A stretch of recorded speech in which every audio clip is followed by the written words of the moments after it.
할렐루야. 네, 반갑습니다. 성경 말씀 요한복음 19장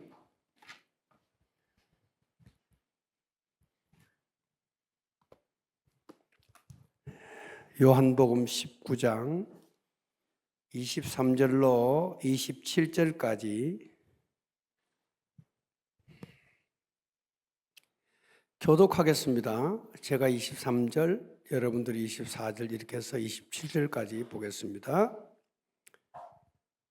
군인들이 예수를 십자가에 못 박고 그의 옷을 취하여 네 깃에 나누어 각각 한 깃씩 얻고 속옷도 취하니 이 속옷은 호지 아니하고 위에서부터 통으로 짠 것이라.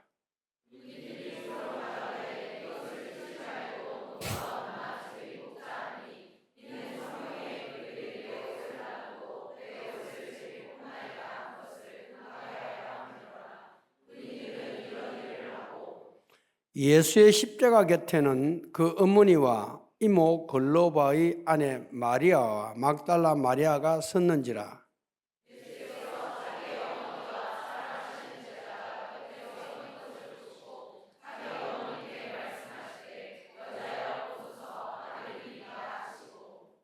또 그 제자에게 이르시되 보라 내 어머니라 하신대 그때부터 그 제자가 자기 집에 모시니라.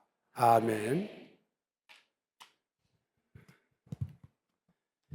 저는 우리 윤대영 목사님을 우리 CCF 혹시 아신지 모르겠습니다만은 우리 모임에서 만난 지가 좀 됩니다. 좀 되고 또 우리 모임에서 우리 윤 목사님은 아마 가장 젊은 분에 속합니다. 저는 어떠냐? 저는 은퇴한 지 지금 4년 되었습니다. 한 70 중반쯤 됩니다.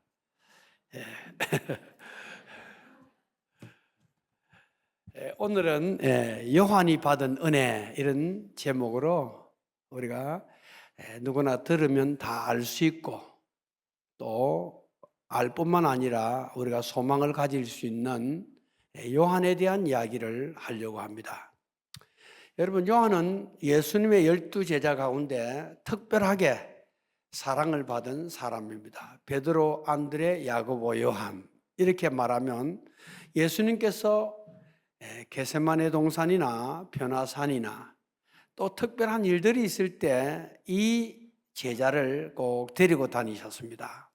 요한의 아버지는 세베대였는데 갈릴리 바다의 선주입니다. 선주라고 하는 것은 자기 배를 가지고 일꾼을 고용해서 고기를 잡는 그런 부자입니다. 고기잡이를 하지만은 배를 가지고 있었고 그 고기 잡는 어부를 고용해서 일을 할 수 있는 그런 그 부자였습니다. 그 어머니는 살로메였는데 예수님과 제자들을 물질적으로 후원을 하고 섬겼던 여성입니다. 요한은 형인 야고보와 함께 예수님의 제자가 되었습니다. 그 부모들은 예수님이 이 세상을 뒤흔들 수 있는 큰 인물이고 특별한 분이라고 하는 것을 알고 두 아들을 예수님에게 맡긴 것입니다. 그리고 그 어머니는 예수님에게 분명히 주님은 큰 권세를 얻을 것인데 그 권세를 얻을 때 내 아들 요한과 야고보 내 아들을 좌우편에 앉게 해달라고 부탁을 하기도 한 그런 사건을 우리는 알고 있습니다. 그러나 형이 되는 야고보는 사도들 가운데 제일 먼저 헤롯 대왕의 손자 헤롯 아그리파 1세에게 참수형을 당해서 죽습니다. 그러니까 무슨 일도 해보지도 못하고 그 형 야고보는 사도 가운데 가장 일찍 목배임을 당하여 죽습니다. 이것이 사도행전 12장에 나옵니다. 그런데 반대로 이 동생 요한은 그 제자들 가운데서 가장 오래 살았습니다. 그래서 예배소에서 예수님의 어머니 마리아를 모시고 초대교회 최고 어른으로서 한 100세까지 살았지 않나 그리 봅니다. 왜냐하면 요한계시록이 이 요한에 의해서 써졌기 때문에 그렇게 말을 하는 것입니다. 오늘은 이 사도 요한이 받은 은혜라는 말씀을 한번 나누면서 우리 자신을 돌아보고 또 하나님 앞에 생각해 보는 시간을 가지려고 합니다. 제가 요한에게 기도하며 물어봤어요. 사도 요한 선생님, 당신이 받은 가장 큰 은혜가 뭐냐? 그렇게 물어보니까 요한이 하는 말이, 그것은 내 자신의 혁명적인 변화다, 그렇게 말하더라고요. 그 당시 예수님을 따랐던 남자들이 500여 형제라고 성경에 기록합니다. 고린도전서 15장 6절입니다. 또 주님이 성천하신 후 모인 사람들은 한 120명이나 되었습니다. 사도행전 1장 15절에. 또 예수님 생전에 70인을 전국으로 파송한 적도 있습니다. 누가복음 10장 1절에. 이렇게 많은 사람들 중에서 예수님은 12명의 제자를 선택했습니다. 그리고 그들 중에 핵심되는 사람이 베드로, 안드레, 야고보, 요한이 그 중에 드는 거예요. 그런데 성경에는 이 요한을 어떻게 표현하냐면 예수의 사랑하시는 제자, 이렇게 요한복음 13장 23절, 20장 2절, 21장 7절에 요한을 예수의 사랑하시는 제자라고 특별하게 표현하고 있습니다. 이것은 그 많고 많은 사람들, 또 12 제자 가운데서 예수님이 요한을 정말 사랑했던 것 같습니다. 그렇게 표현이 되고 있어요. 그리고 요한은 최후의 만찬 자리에서 예수님에게 몸을 일에 기대 앉은 사람, 요한복음 13장 23절에 몸을 일에 기대 앉은 사람이 있습니다. 그래서 초대교회 문헌에 보면 요한을 예수의 가슴에 기댄 사람이다, 그렇게 말했어요. 그래서 에피스테티오스라고 그렇게 기록합니다. 요한을 예수의 가슴에 기댄 사람이다. 레오나르도 다빈치는 최후의 만찬에서 소녀처럼 미소를 지으면서 부드럽게 주님과 흰 손이 겹쳐져 있는 요한을 그리고 있습니다. 그런데 예수님은 요한을 처음에 어떤 별명을 지어줬냐면 보아느게라는 별명을 지었어요. 보아느게. 이 보아느게라는 말은 우레의 아들, 벼락을 치는 놈, 그런 뜻입니다. 마가복음 3장 17절입니다. 이것은 그 요한이 불같은 과격한 성격을 가지고 있었다, 그런 뜻입니다. 왜냐하면 사마리아 사람들이 예수님의 일행을 외면하고 접대를 하지 않으니까 요한이 뭐라 그러냐면, 예수님, 하늘에서 불을 내려서 이런 인간들은 다 태워 죽여야 됩니다, 이렇게 주님에게 말할 정도로 아주 그 성격이 정말 급하고 어떨 때는 또 화도 내고 하는 이런 사람이었기 때문에 그 요한의 별명을 벼락을 치는 놈이다, 보아느게다, 그렇게 붙었던 것입니다. 그런데 중요한 것은 이런 요한이 예수님을 만나고 제자가 된 후에 주님이 하신 일을 보았고 주님의 말씀을 듣습니다. 그리고 주님의 가르침을 받으면서 그의 폭풍 같은 그 성품이 어떻게 되느냐? 소리 없이 변해갔습니다. 그 천둥, 벼락, 불, 번개 같은 그 요한이 변화되어 갔다는 것입니다. 여러분, 어느 정원사가 정원의 흙을 보고 너는 어떻게 흙인데 이런 좋은 향기가 나느냐 이래 물으니까 이 흙이 말하기를, 우리 주인님이 나에게 항상 장미꽃을 심어주셨기 때문에 장미향인가 봅니다, 그렇게 말했다고 합니다. 여러분, 이 주님과 항상 동행했던 요한은 시간이 흐르면서 그 불같은 성격은 온유한 사람으로 변해간 것이 확실합니다. 요한의 세속적인 야망도 점점 줄어들었고 편협하고 외골수적인 성격도 사라져갔습니다. 그는 예수님의 가르침을 받고 주님을 바라보면서 혁명을 꿈꾸고 불같은 그 성격이, 그런 청년이 차분하고 따뜻한 사람으로 변해갔던 것입니다.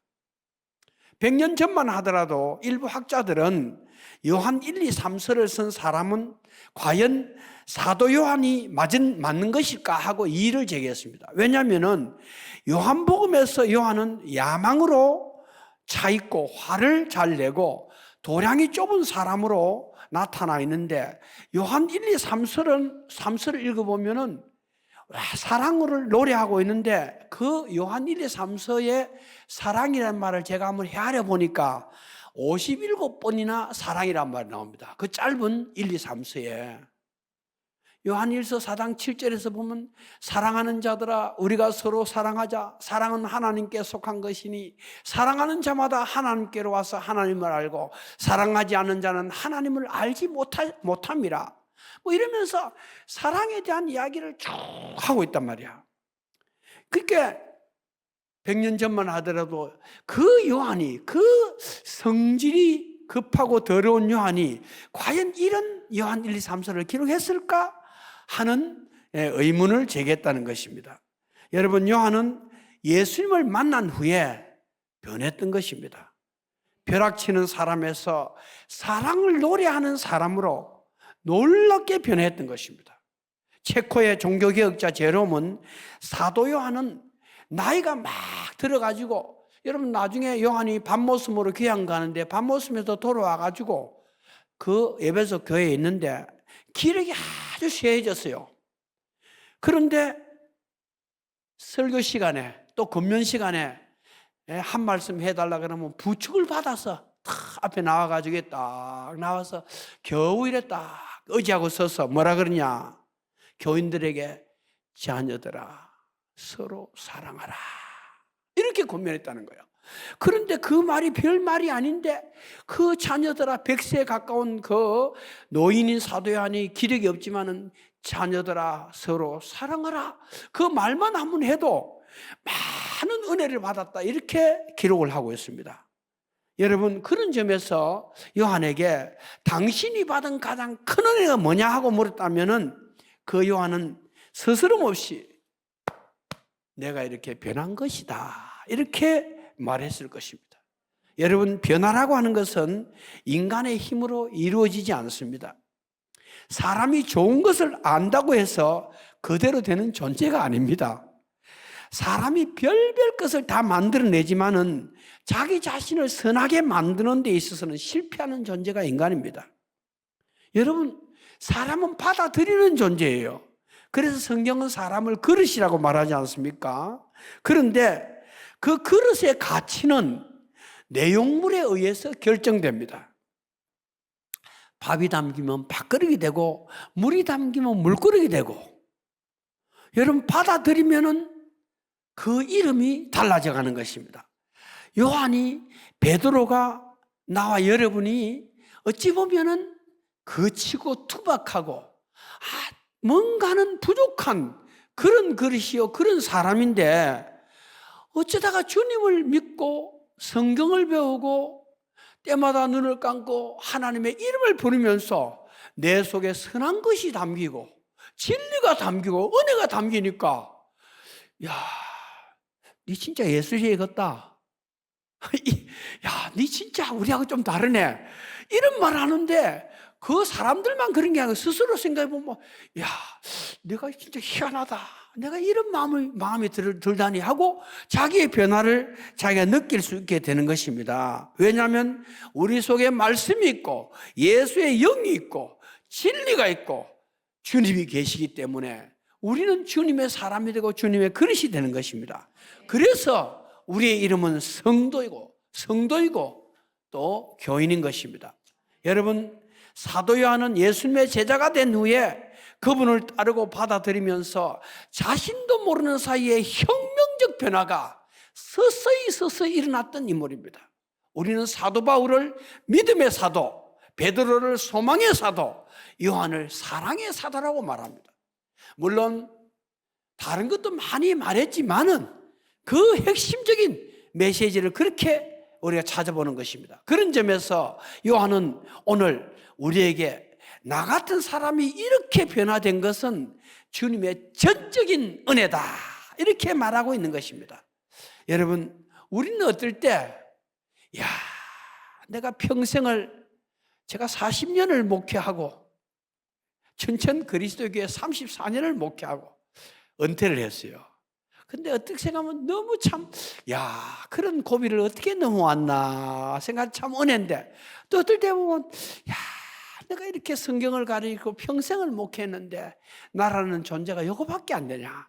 내가 이런 일에 흔들리다니, 이런 일에 마음이 이렇게 복잡해져, 이런 생각을 하면서 내 자신이 참 초라함을 느낄 때도 많이 가지고 주님 앞에 주님 죄송합니다 하고 기도할 때도 있습니다.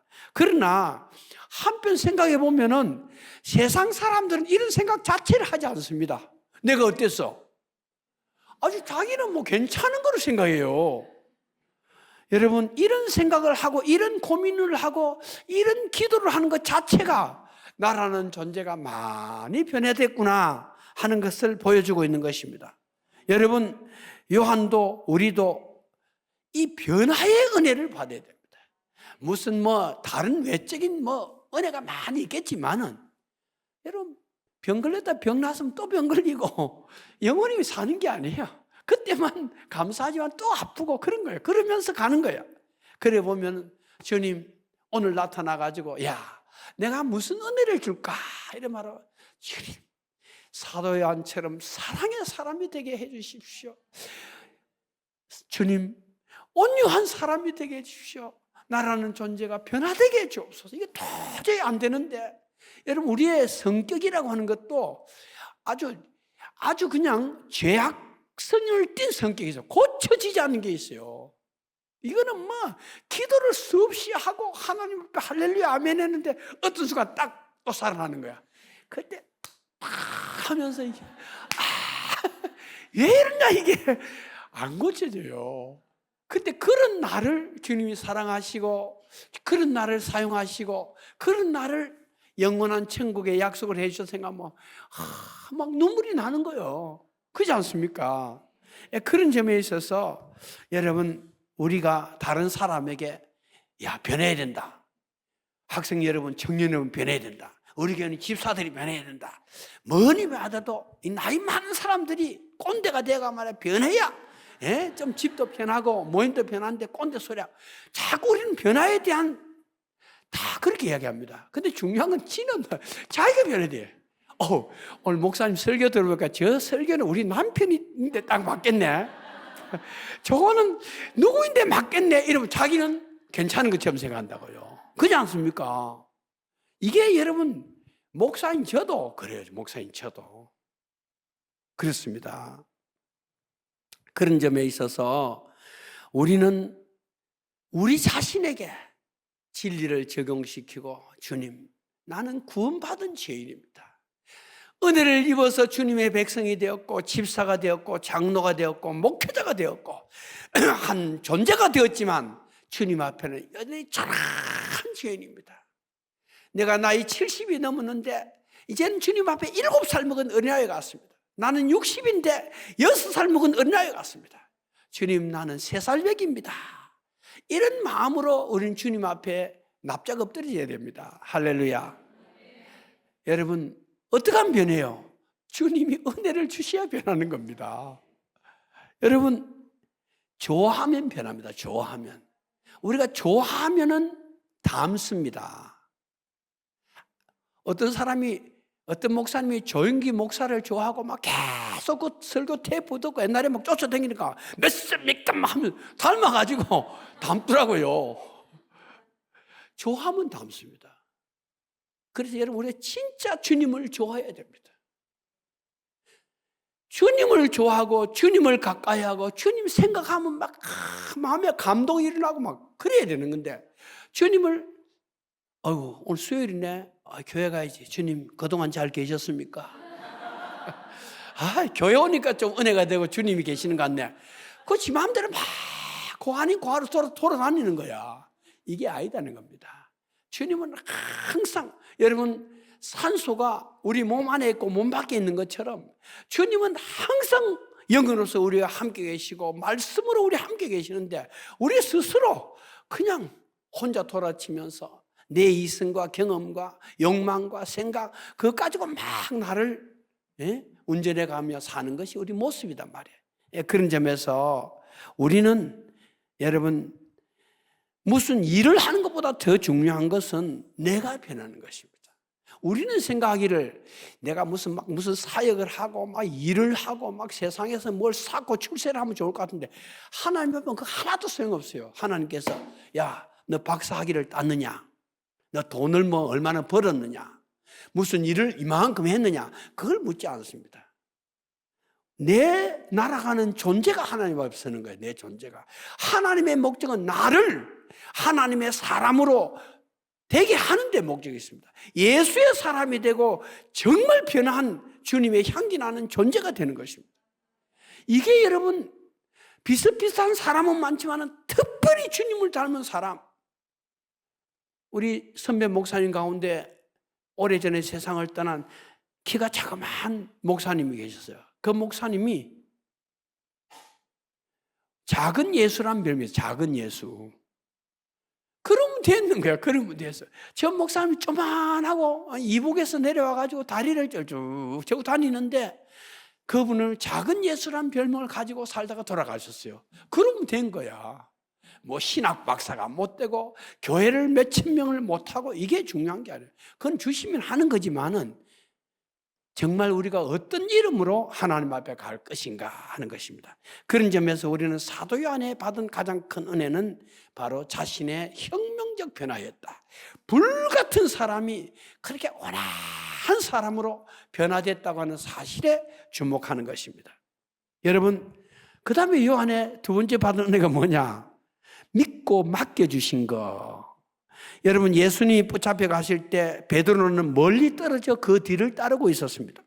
그러나 요한은 용감하게 대제사장의 집들 안으로 들어갔습니다. 요한복음 18장 15, 16절. 당시 대제사장은 요한 아버지 세베대와 어떤 관계가 있었던 것 같습니다. 요한과는 아는 사이였다고 성경 기록합니다. 대제사장을 알고 있었던 요한은 베드로를 뜰 안으로 데리고 들어왔습니다. 그러나 겁이 난 베드로는 안으로 쑥 들어오지 못하고 뜰 모닥불 주위에 웅크리고 있었습니다. 그러나 요한은 예수님을 신문하는 재판 자리로 곧장 나와 들어갔습니다. 밖에서는 베드로가 3번씩이나 예수님을 모른다고 부인하고 통안에 눈물을 흘리고 있을 때, 요한은 재판 자리 가까이 가서 원수들에게 신문당하시는 예수님을 똑바로 바라봤던 인물이 요한입니다. 그 금요일 밤이 지나고 새날이 밝아올 때 예수님이 십자가에 못 박히시기 위하여 골고다로 향하시고 매달리셨습니다. 그때 다른 제자들은 보이지 않았습니다. 그러나 요한은 그 원수와 적들이 있는 십자가 바로 아래 두려움도 없이 서 있었던 것이 오늘 성경에 나타나고 있습니다. 예수님의 마지막 말씀을 낱낱이 다 듣고 기록한 사람도 요한뿐이었습니다. 그래서 요한은 요한복음에 내가 목마르다, 다 이루었다 하는 최후의 말씀을 하나하나 다 기록하고 있습니다. 여러분, 요한은 예수님께서 마지막 고개를 떨어뜨리시면서 그 영혼이 떠나가시는 것을 지켜본 인물입니다. 군병들이 예수님의 옆구리를 꽉 찔러가지고 물과 피가 쏟아지는 것을 눈물을 흘리면서 지켜본 인물이 요한인 것입니다. 여러분, 요셉과 니고데모가 함께 주님을 장사한 사실도 요한은 눈으로 보고 기록한 사람은 요한뿐이었습니다. 요한복음 19장 38절에 42절에 그렇게 되어 있습니다. 그런데 그 십자가에서 예수님은 마리아에게 여자여 보소서 아들이니다 그렇게 말씀하시고 요한에게 그 어머니 마리아를 부탁하시면서 보라 내 어머니라 그렇게 말씀하셨어요. 예수님은 이렇게 어머니를 요한에게 부탁하셨습니다. 이것은 예수님께서 진짜 요한을 그 누구보다도 믿었고 사랑했다는 것을 우리에게 객관적으로 보여주는 것입니다. 마리아를, 어머니를 그에게 맡긴 것입니다. 이것은 요한에 대한 주님의 특별한 믿음입니다. 여러분, 무엇을 맡는다는 것은 부담이 될 수도 있지만 한편에는 특별한 신뢰가 있기 때문에 맡는 것입니다. 우리 목사님이 34명 데리고 이태리로 가셨는데 수요일 저녁에 우리 CCF에 목회자가 12명이야. 이제는 한 명 한 명 다 은퇴를 이제 은퇴 시기에 들었어요. 은퇴 시기에. 근데 제가 여기 온 것은 윤 목사 그래도 조금 믿는 구석이 있으니까 저 목사님 괜히 수요일 몇 개 넘으면 엉뚱한 소리 할 거 아니냐. 우리 교인들인데 안 되지. 이러면 못한다. 그래도 뭐 목사님한테 맡기면 괜찮겠다 하는 믿음이 있으니까 맡기는 거예요. 할렐루야. 여러분 그렇습니다. 아무에게나 맡기지 않습니다. 예수님은 이렇게 어머니를 요한에게 부탁하고 맡겼다는 것을 우리 보면서 이것이 요한이 받은 은혜라고 말씀드리고 싶습니다. 누가 행복한 사람입니까? 어떤 사람이 삶의 보람을 느낍니까? 돈 잘 쓰면서 놀러 다니는 사람입니까? 외제차를 타고 별장, 레저타운, 해외여행 다니는 사람입니까? 많은 사람들은 팔자 좋다고 그런 사람을 부러워합니다. 그러나 세상에 자신이 맡은 것이 없는 사람, 자기가 할 것이 없는 사람은 불행한 사람입니다. 맡은 것이 없다는 것은 그 사람을 필요로 하지 않는다, 그런 뜻이 되는 것입니다. 무엇을 위해서 누구에게 서임을 받느냐는 것은 삶의 의미를 주고 나의 가치를 평가할 수 있는 것입니다. 그러므로 하나님이 불러주지도 않고 아무것도 맡겨주지도 않은 사람은 불행한 사람입니다. 여러분, 예수님은 요한에게 어머니 마리아를 부탁하고 있습니다. 그리고 요한에게 교회를 맡겼습니다. 그리고 말씀을 맡겼습니다. 그는 요한복음을 비롯해서 요한 1, 2, 3서 그리고 요한계시록을 친히 써서 우리에게 남겨주고 있습니다.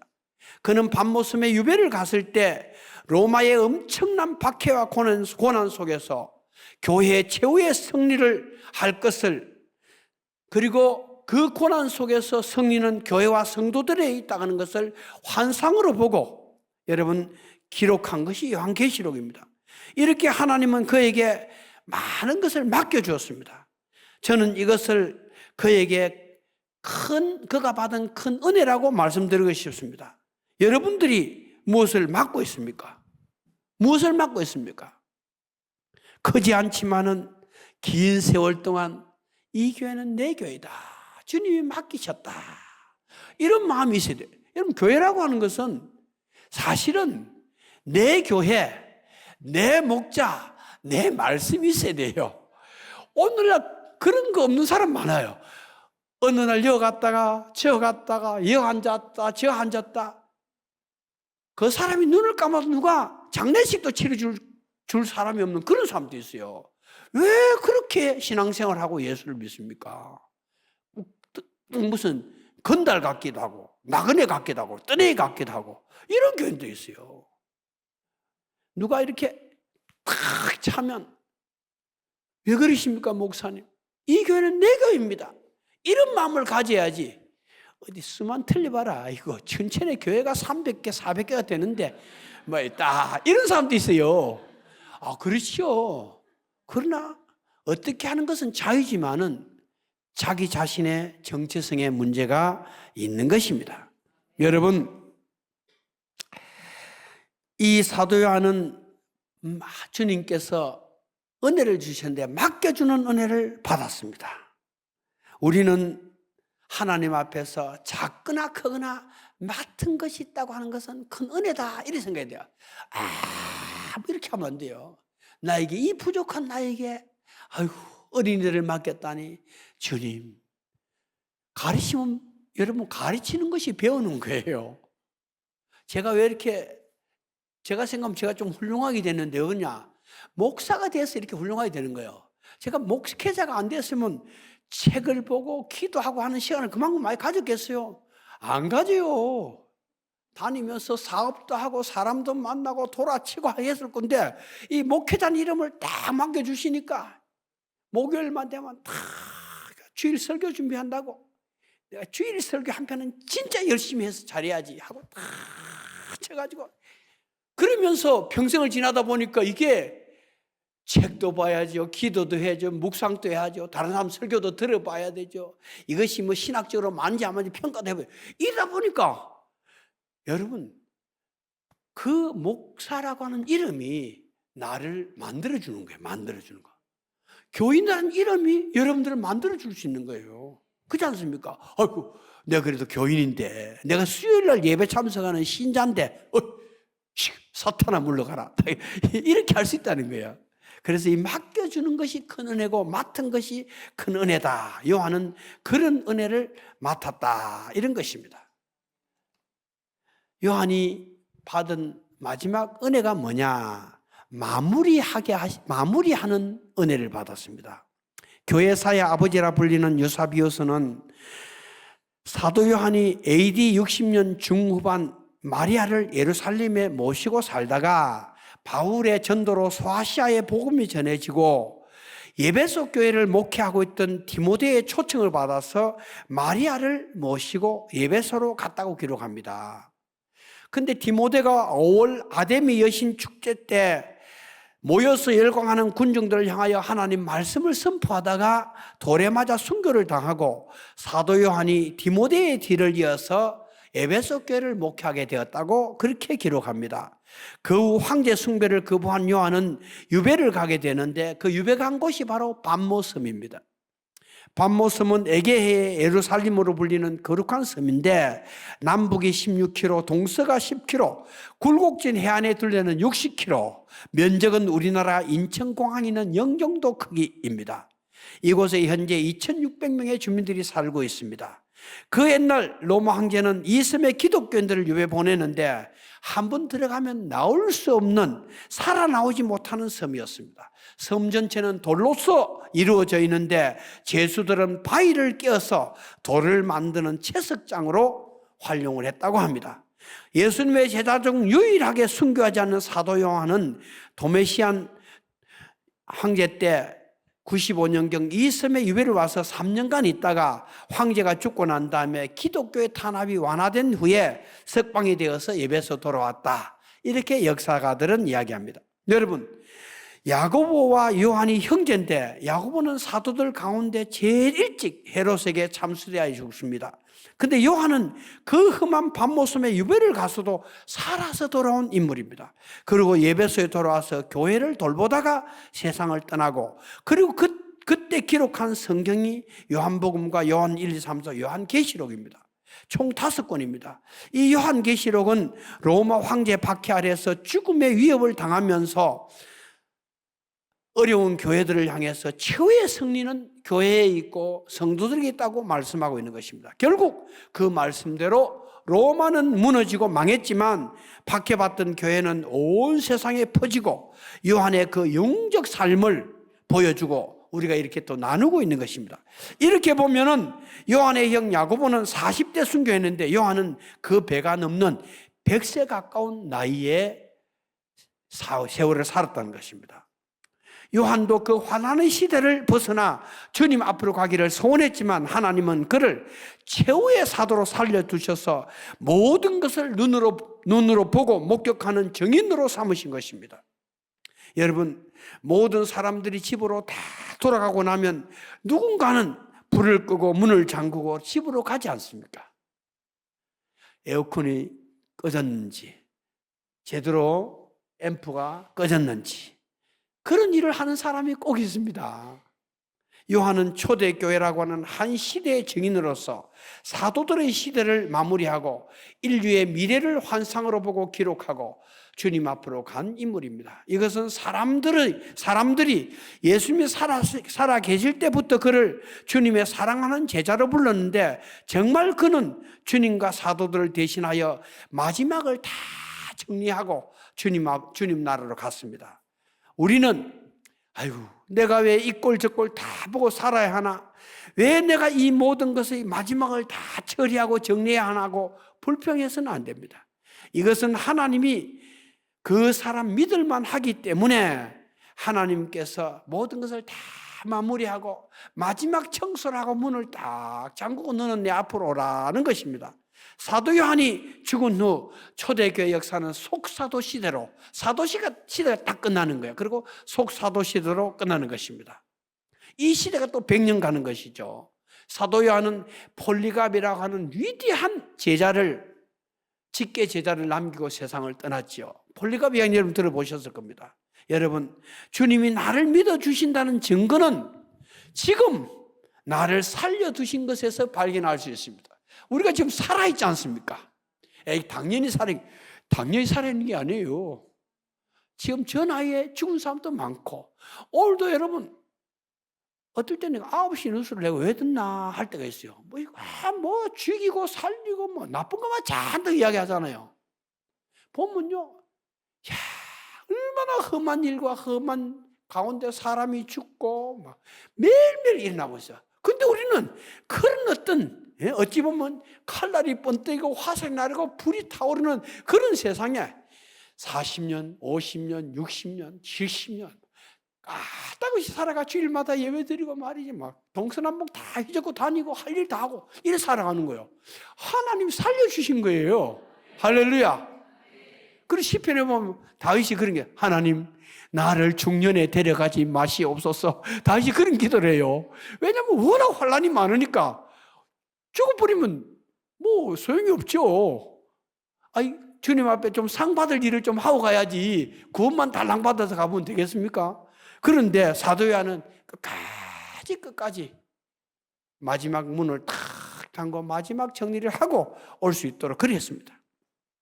여러분, 우리는 아직도 할 일이 있습니다. 우리는 서야 할 글이 있고 불러야 될 노래가 있고 가봐야 할 곳이 있고 만나야 될 사람이 있습니다. 할렐루야. 이 삶은, 세상은 혼란스럽고 복잡하지만 이 삶은 너무너무 위대한 것이고, 저는 우리 교인들에게, 여러분, 평범한 것이 위대한 것입니다.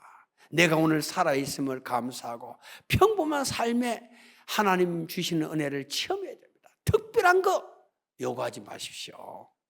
그런 이야기를 할 때도 있습니다.